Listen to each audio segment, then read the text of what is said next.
ಅನಾಚಾರಿ ಅಧರ್ಮಿ ಕಂಸನೆ, ನಿನ್ನ ಪಾಪದ ಕೊಡ ತುಂಬುತ್ತಿದೆ. ನಿನ್ನ ಸರ್ವನಾಶದ ಚಕ್ರ ಆರಂಭವಾಗಿದೆ. ನಿನಗೇನೆನಿಸುತ್ತದೆ?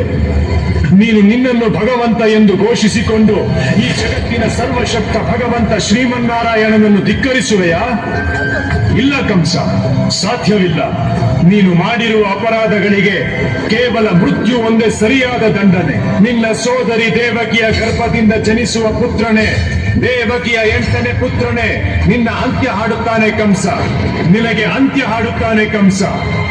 ನಿನ್ನ ಹತ್ಯೆ ಮಾಡಲೆಂದೇ ಅವನು ಈ ಜಗತ್ತಿನಲ್ಲಿ ಅವತಾರವೆತ್ತುತ್ತಾನೆ.